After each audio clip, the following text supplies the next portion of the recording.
Nakita niyo na ba yung video ng isang dalagita na pinagtutulungan ng iba pang mga dalagita? Yung talagang sinasaktan siya, sinasabunutan, yung sinasaktan.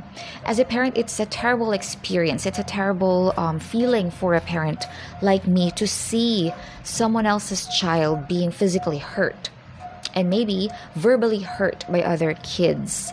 Itong bullying, hindi lang to nangyayari sa kids. Of course, it also happens to adults. Anyway, in this video, I'm going to give you some alternative ways of saying bully, yung verb na bully. The first one is to pick on someone. So yung pick on ay isang phrasal verb. For example, the older kids always pick on the younger ones at school. Pick on the younger ones. Another one, stop picking on your brother. He didn't do anything wrong. Stop picking on your brother. Number two, target. To target someone. For example, the school bullies always target the shy and quiet students. Target the shy and quiet students. To target someone. Number three is ridicule. To ridicule someone. So, yung ridicule ay isang verb din, syempre. When someone ridicules you, it means that this person mocks you, laughs at you, or makes fun of you in a disrespectful way. Diba? Parang hindi ka nire-respeto. Tinatawanan ka, pinapahiya ka, mga ganon. For example, the boy felt hurt after being ridiculed by his classmates for his accent. To be ridiculed by other people. Another one, no one should be ridiculed because of their beliefs. So no one should be bullied, no one should be mocked. No one should be ridiculed because of their beliefs. Kasi ganyan yung minsan nangyayari, especially sa social media. Kapag nagbibigay ka ng sarili mong opinyon, karaniwan, nakakakuha ka ng mga harsh comments, nakakatanggap ka agad ng mga hate comments. Kasi your belief does not match with their belief.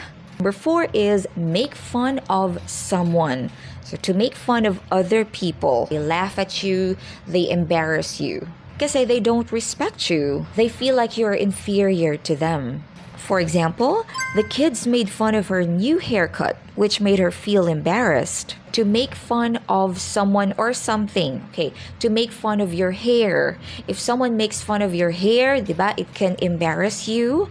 Kasi pinagtatawanan lang nila yung buhok mo. Another example, it's not nice to make fun of someone for the way they speak. Pinagtatawanan nila yung paraan mo ng pagsasalita. They make fun of you because of the way you speak. Next is intimidate someone. To intimidate someone. If someone intimidates you, it means that this person makes you feel afraid or nervous or less confident. It can be done in an aggressive behavior or through threats or power.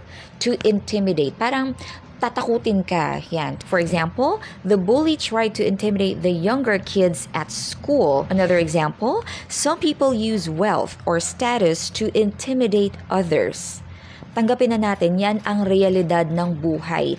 Talagang makaka-experience ka ng mga tao na ginagamit ang kanilang yaman, ang kanilang power, diba? Para mang-intimidate, para manakot ng ibang tao.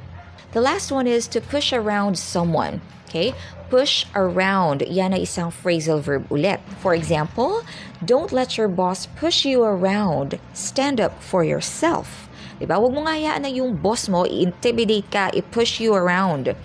Takutin ka, i-bully ka. You have to stand up for yourself. Lumaban ka. Kung nasa tama kang posisyon. Okay? Have you been picked on, intimidated, targeted, or pushed around by someone? Let me know in the comments.